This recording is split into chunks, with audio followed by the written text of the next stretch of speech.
Chat, welcome. No intro today. A little bit more of a somber situation. We're going to be talking today about what went wrong, potentially, and apparently, with the Titan sub that went down to the Titanic with OceanGate, and what may have happened to it. I'm going to be focusing more specifically on the potential design, or the design and engineering aspects of what makes a submarine, and how things may have gone wrong in this specific case. Also, not 2 minutes before this, I realized that my video about science spam had done a lot of views, and I mentioned Riddle, the channel Riddle, in that almost in passing. I almost didn't mention Riddle, but I see 5 hours ago, Riddle, a channel with 5 million subscribers that I lumped in with other science spam channels, made a video about me, and coming at me personally, professionally, refuting my claims, obviously, but then also stating some kind of weird things. So what we have now, chat, is some science beef.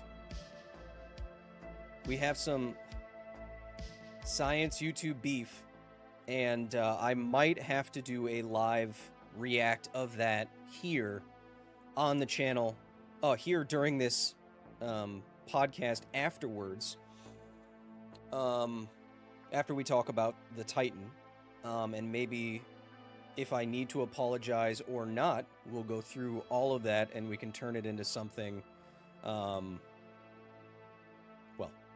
we can turn it into some sort of response.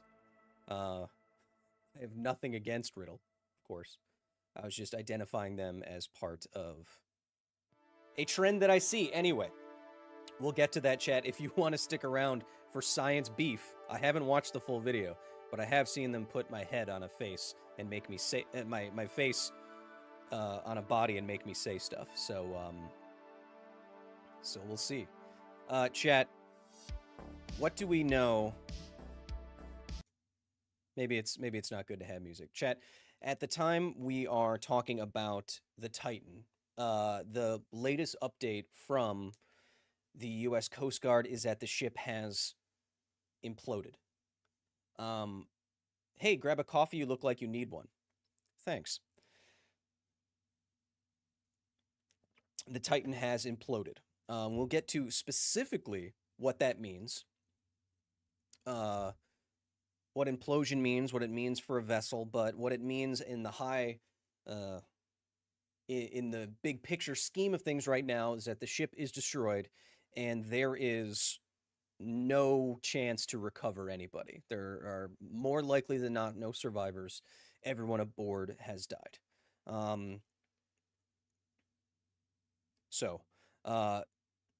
Just getting that out of the way when people are talking about how this happened. It wasn't as some news sites were counting down oxygen and Twitter accounts were counting down oxygen and that kind of thing. That wouldn't have happened. What would happen is a almost instantaneous implosion, catastrophic implosion, and everyone would perish almost instantly. So, knowing that that's kind of what happened, how did that happen? Exactly. Theoretical physics here. You are one of these science YouTube channels. You're great. Well, hey, we'll look at what Riddle said about me. Maybe I was too hasty to lump them in. Okay. We'll see what they level against me, and if we need to respond, we'll respond. But chat, let's get to the topic at hand today.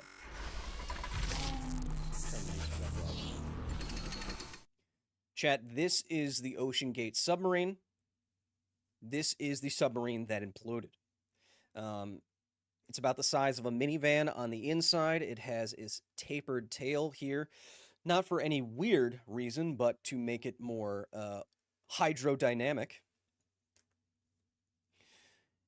And on the outside of this, you already get the sense that this isn't quite the submersible you're used to seeing if you watch the Discovery Channel, if you watched James Cameron go down to the Marianas Trench, etc., etc. On the outside, you have thrusters that can move, that can change the position, move up to 3 knots. You have weights that help lower the vessel, and then those weights get released to get the vessel back up. Now we're going to go into the technicalities of that. I can say right now that this is not the standard way of doing it. This is not the standard way of manipulating buoyancy, and we'll get to what all of that means. You also have the viewport on the front, which is a hemisphere, and then you have another hemisphere that is bolted in. So there's no entry and exit hatch like you may be familiar with if you're thinking of military submarines. That is not the case. You are bolted into this thing. That is not necessarily a problem. But again, we'll get into that. So, it should be obvious or fairly obvious that submarines operate in an extremely dangerous environment. This makes any rescue missions extremely difficult. This makes finding anything or anyone extremely difficult. The bottom of the ocean. Thank you, DJ, with the 5. We'll see. Hey, if I really effed up on the riddle thing, you'll see that in 60 minutes or so. And you know, maybe I make a anyway. I'm kind of flustered because I didn't see this video more or less attacking me in my claims. I haven't seen that. I haven't seen it yet, so I'm actually quite nervous, which doesn't happen too much on these streams, but we'll see. Anyway, chat. Thanks for all the don't. Hey, chat. Don't worry about me. Let's see if I'm the asshole here, then I'm the asshole, and I'll own it. Anyway. So, where the heck was I? Obviously, the depths of the ocean are an extremely extreme environment. I'd say it's probably worse than space or more dangerous than space. So if you think about the problem of space exploration, it is the reverse of this. There is a lack of pressure. So the difference between atmospheric pressure inside of your vessel, inside the International Space Station, for example, and the outside is about 1 atmosphere because there's no pressure outside. So you have a pressure differential of about 1 atmosphere. If you're going down in a vessel like this to maybe 3,000 or 4,000 meters, where 4 kilometers where the Titanic is located, then you're talking about 300 to 400 atmospheres of differential pressure. Okay. So rule of thumb, if you want to remember this or write this down, I will be testing you later. If you want to write this down, rule of thumb is 1 atmosphere per 10 meters. The numbers work out really well because metric is better. But 1 atmosphere of pressure every 10 meters you go down. So if you're going down 4 kilometers, divide that by 10 meters, you get 400 atmospheres, right? So at the bottom of the ocean, you're dealing with a differential pressure that is immense. And so unlike the International Space Station, you need something extremely robust. That's what's interesting about spaceship design is because the differential pressure isn't all that much, you can have it pretty much any shape. That is not the case. That is not the case with a vessel like this. In a vessel like this, in a submarine with extreme differential pressure, what you want, and I know there's a lot of new viewers here today. This is a lot of people in chat.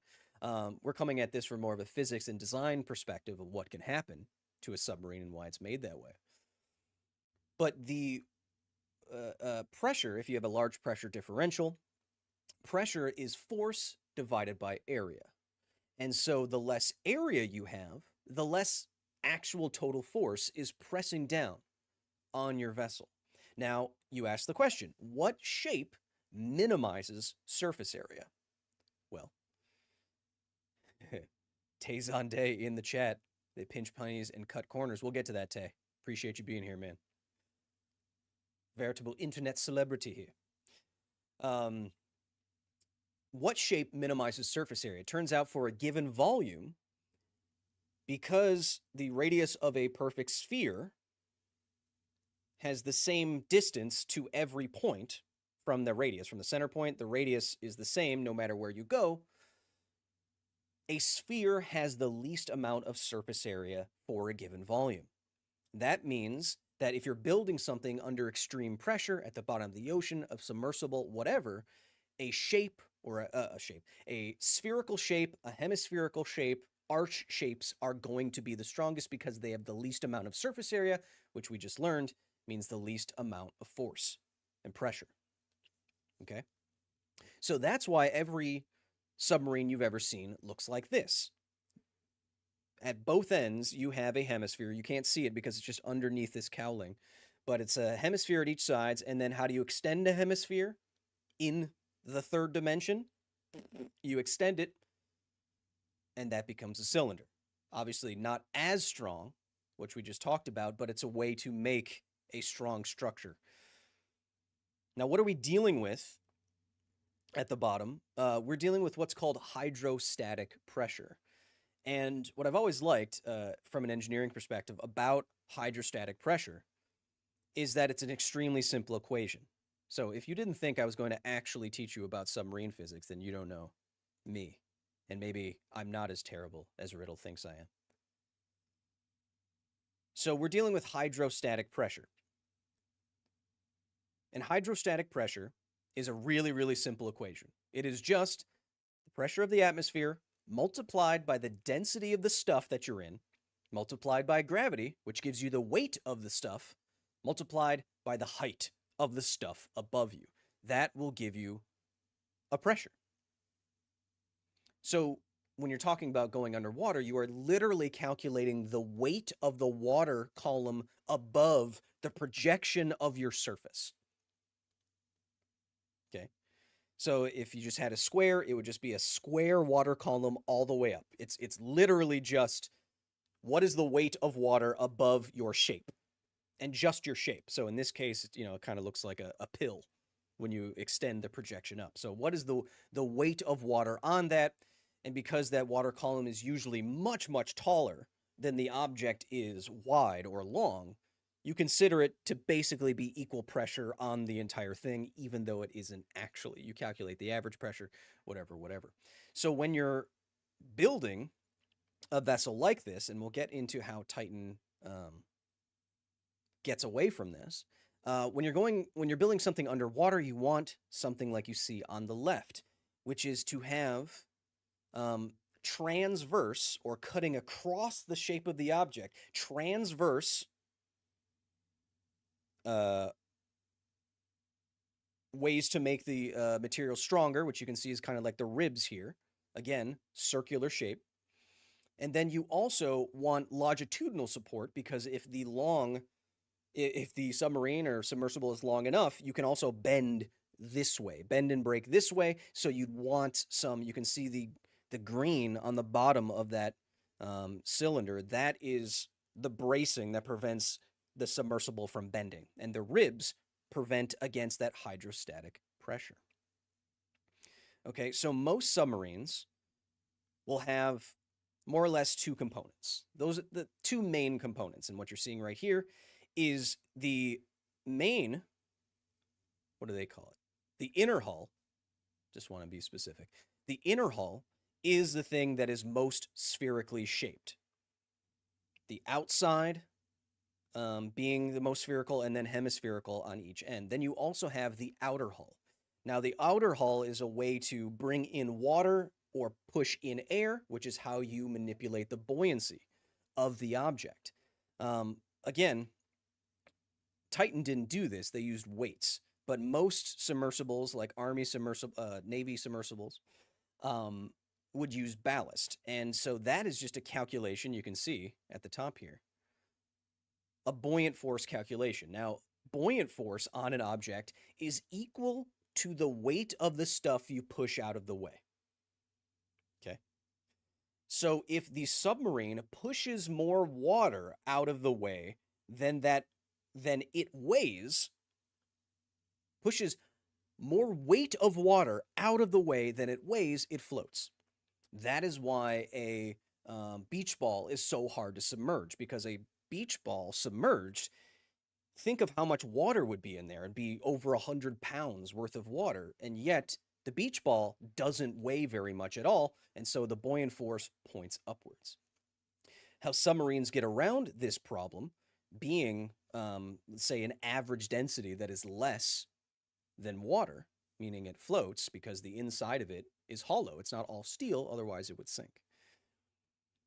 The way the ships that get around this is with that outer hull pumping in water to lower the average, to raise the average density such that it is greater than 1 water,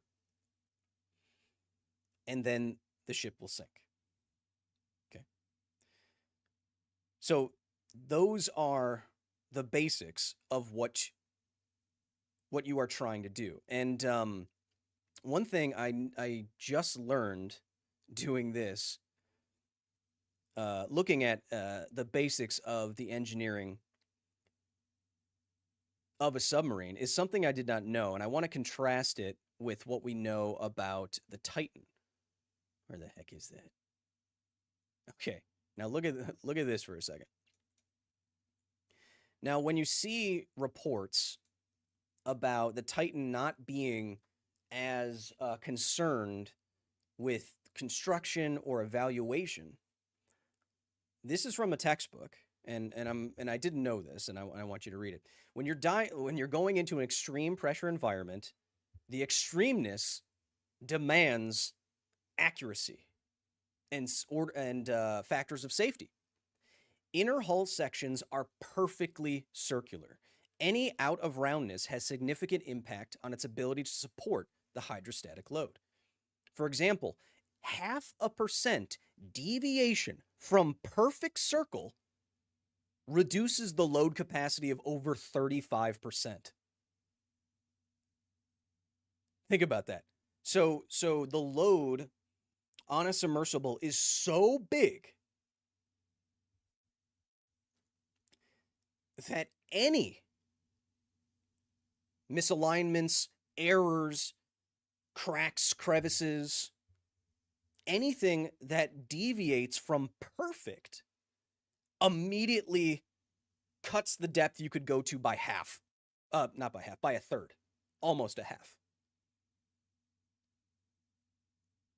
You could not draw a circle that deviated less than that. Okay? So the engineering here is quite tight. And I don't know when this textbook came out, but as it points out, there, at least in the United States, because this is so hard to do, so hard to make ships like this. Let me. Oh yeah. So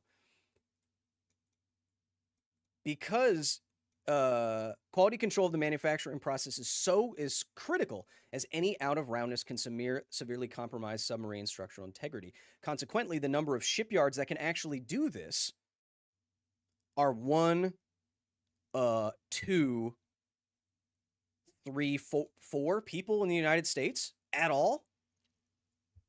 Okay. So again, I'm going through this basic stuff to later contrast it with what Titan and OceanGate did. There's less than a handful of people that can do this well. And you have to be within a % tolerance for things. Now, many people can do that. Many very smart engineers can do that. But did Titan do that? Okay. So now we get to kind of the design of the Titan. Now, one thing I wanted to look into, actually, was we know that the Titan was using carbon fiber. And carbon fiber is a very, very robust material. It's extremely strong in tension, and it's very, very light. So it's a perfect engineering material given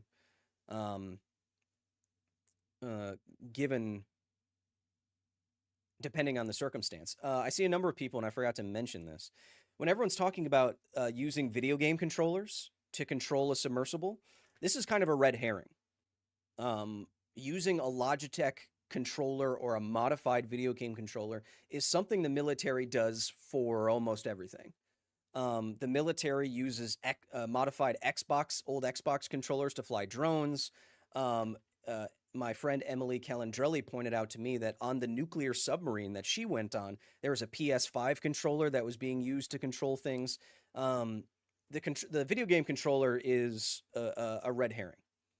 That's not actually the if you're pointing out one thing about the Titan, it shouldn't be about the controller. It's not actually the big issue here. The military does that stuff all the time. Okay. But one thing that could have been an issue was carbon fiber. And so I was also looking into, well, is carbon fiber a good material? Were they cutting corners by trying to make this thing as light as possible? Well, as is the case, you have to do your research, and I found a number of studies like this evaluating carbon fiber for submarine hulls, and basically the conclusion was, yes, you can use carbon fiber if you use it in the right way.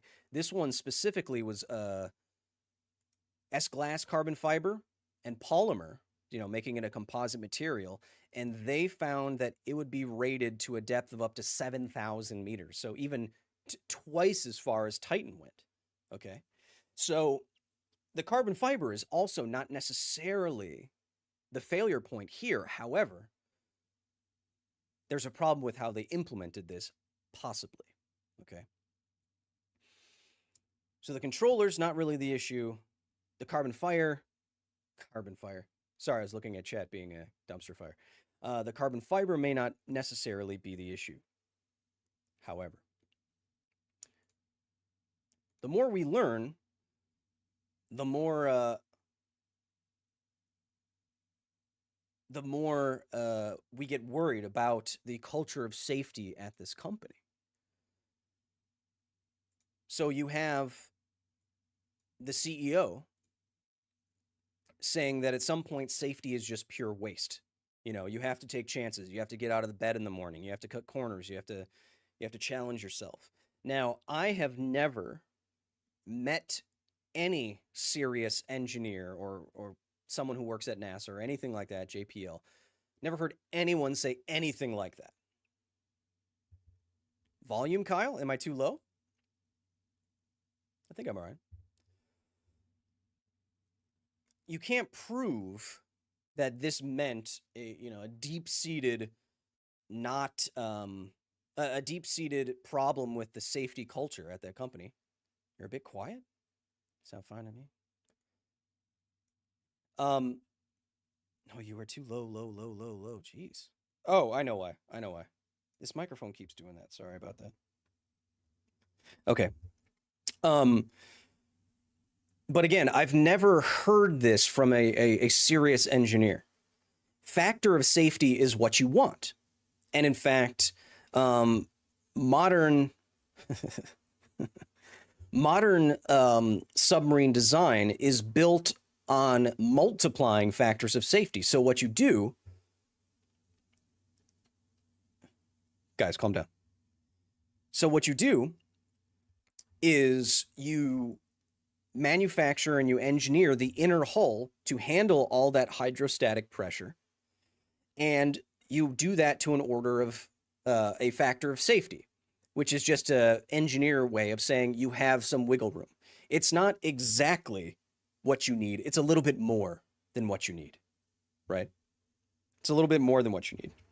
So there's a factor of safety. And then everything is built around this ultimate strength limit. And so the factors of safety multiply. And so by the end, you have something that can take damage, that can jostle, that can have an impact and not immediately implode.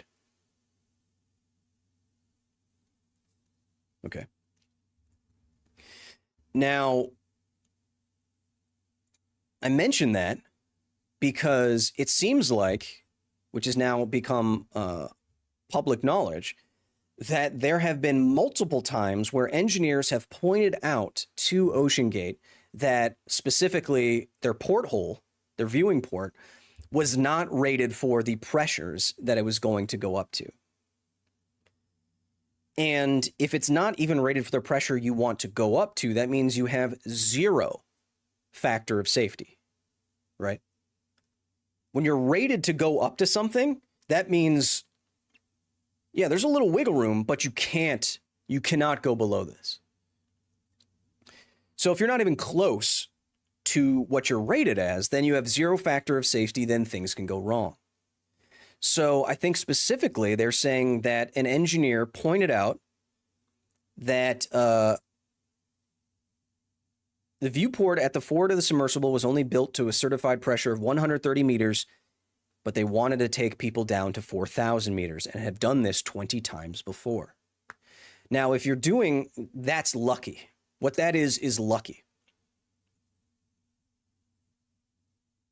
Okay. And on a submersible, what did we just talk about, Chad? What did we learn today? What would be the failure point of a large cylindrical object? Every point on the sphere is equally as strong. Every part of the cylinder is equally as strong as every other part on the cylinder. Where is the failure point? At the viewport, because it is an opening, right? That has to deal with pressure differently and is not made out of the same material. And so if anything is going to have a big factor of safety, you need to have the failure point. Okay. So the fact that they didn't have this, and they apparently fired the engineer and sued and countersued the engineer for mentioning this, speaks to a culture of not safety, of unsafeness. Because it would cost more money to make. And then you have other people coming out saying, David Pogue, who went inside this thing a couple years ago, he said he was basically terrified to go into it. He's not a scientist himself, but he's done enough of these shows that you can kind of get a sense of things. They're using rusty construction pipes as ballast. Why? Presumably to go fast and break things, to save money. Like we said, most submersibles, most large submersibles will pump in water to change the buoyancy and then pump in air to remove the water, to push out the water, to change that buoyancy and get you back. In this case, Titan had old construction pipes tied to the thing that they could release. Riddle said that you steal content. Care to comment? Yes, we will comment at the end of this. I've never stolen any content, I can tell you that, though. And then little things that made Pogue a little bit hesitant.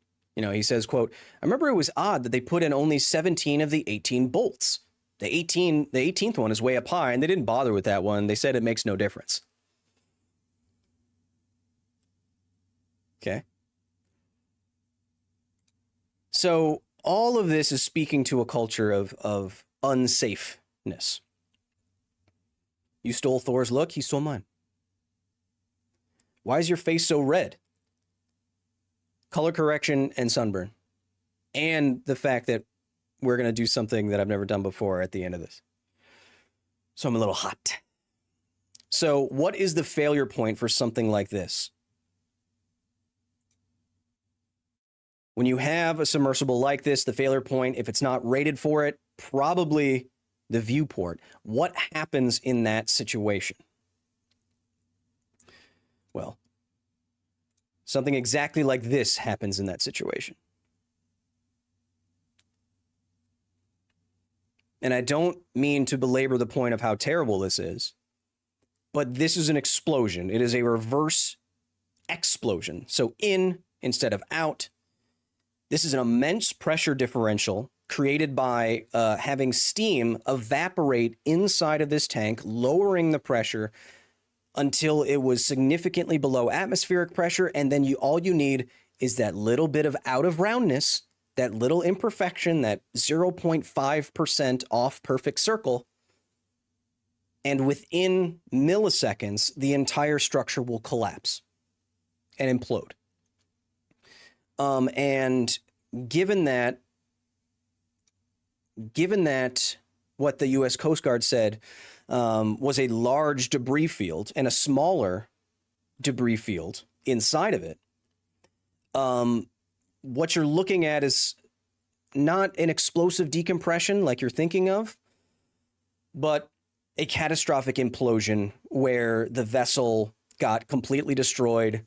The people would die instantly, and likely they wouldn't even know it happened. It wouldn't be, there may have been cracking and creaking or something like this, but everything would have gone wrong basically instantaneously. So I suppose if there's anything you can take out of that is that at least people didn't suffer, which is, like as people are saying in the chat and have said on social media, better than slowly asphyxiating, I suppose. And maybe you didn't even see it coming. Why would the implosion kill? Well, you'd be literally crushed like a Coke can at the bottom of the ocean. You'd be literally crushed. And if you weren't literally crushed, the water rushing in from that viewport is coming in like a wrecking ball, like a battering ram. And if that's not enough, you immediately drown, right? Yes, as Log is pointing out, this is what is called crush depth in submersible engineering lingo. So they reached crush depth, or a failure point depth, for, presumably, we don't know all the information yet, for their viewport, which wasn't rated. They said they were told it wasn't rated. They didn't care. They sued the engineer who said that. Viewport fails. Entire vessel crunches like a Coke can in milliseconds. Okay.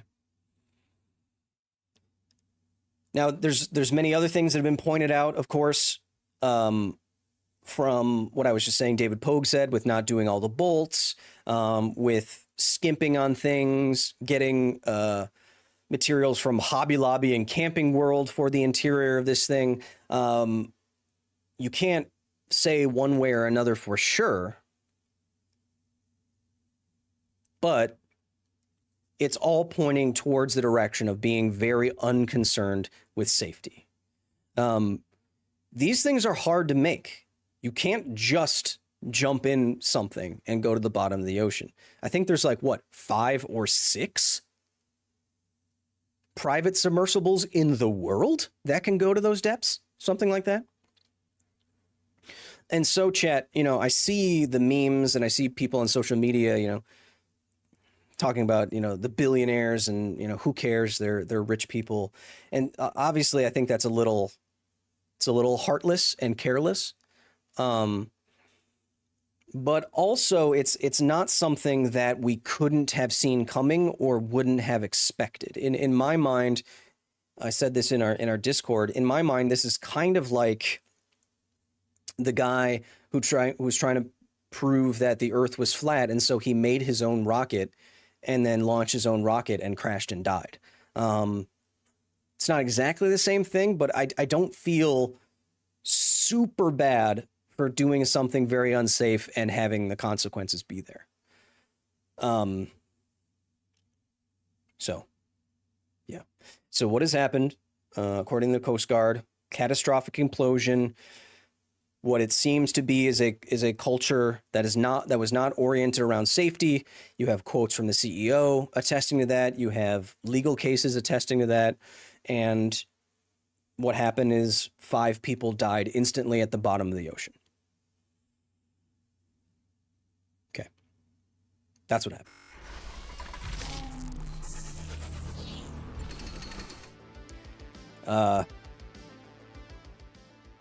I hope you got a little bit more out of that than just reading a news story, that you understand a little bit more about the physics of a submarine and what goes into the engineering of a submarine. Let me catch up.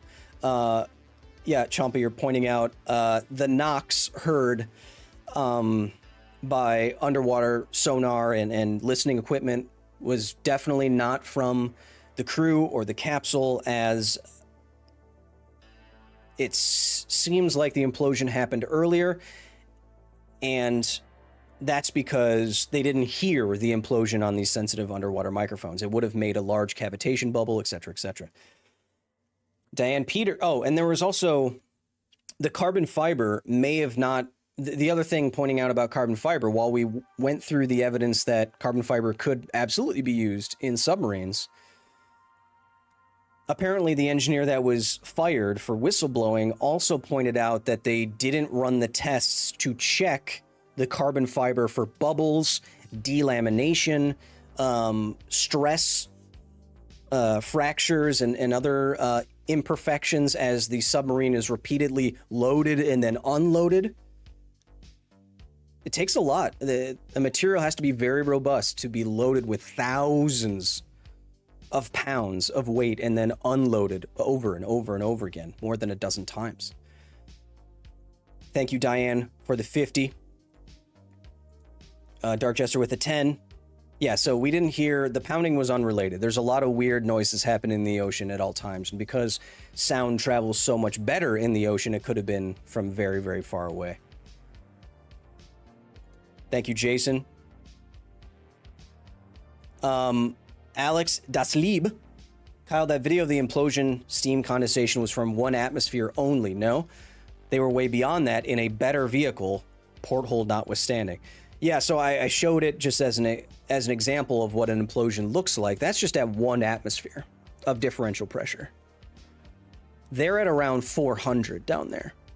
So you can imagine something much more energetic. Would an egg shape be better at resisting pressure than normal pill shape? There are tapered ellipsoid designs for submersibles, yes. Would you be interested in going down to the Titanic if you knew for a certainty, 100%, that it would be safe? I think about it, but I'm pretty claustrophobic. How would you test a vessel for its pressure rating without just yeeting it into the water and checking? There's other ways to mechanically load objects and to study them, scan them, rather than just dropping it to the bottom of the ocean. So maybe you answered this already, but didn't this machine go down a few times before? What was the difference this time, says Marvello. So just because something is rated for a certain depth doesn't mean it's going to immediately explode when you go past that depth. There are inaccuracies, there are different engineering design decisions that change all the factors of safety, and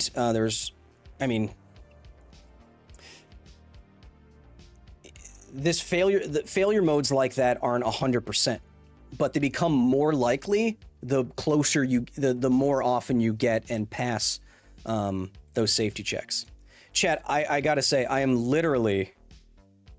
my heart is literally racing right now because I don't know how much I effed up this riddle thing. Diane Peener says you didn't answer my question with the 20. Diane with the 50 says, would the American or Russian submarines in the area have been able to find out more? I don't think there was anything really close or with the right amount or with the right gear to sense and to get down there. Like I said, extremely unforgiving environment. Not just anything can get down there. A lot of submarines don't go to that depth. And even if they did, what are you supposed to do? You know? Riddle says your thumbnails are as bad as the ones he uses. Hey Kyle, I just arrived on stream. Can I please get a recap? Just rewind one or two minutes. Kyle, you're the villain on this riddle issue. Time to apologize. What would be a better material instead of a carbon fiber? Says Victor Savell. Titanium. The Russians use titanium. Americans use specialized steel. I don't know whether or not there is an optimal material.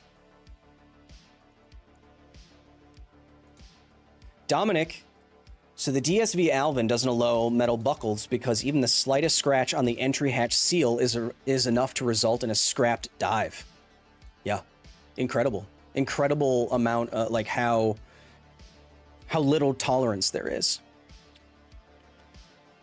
Chat, I gotta do this. So because I can't not do this. So chat, if you're no longer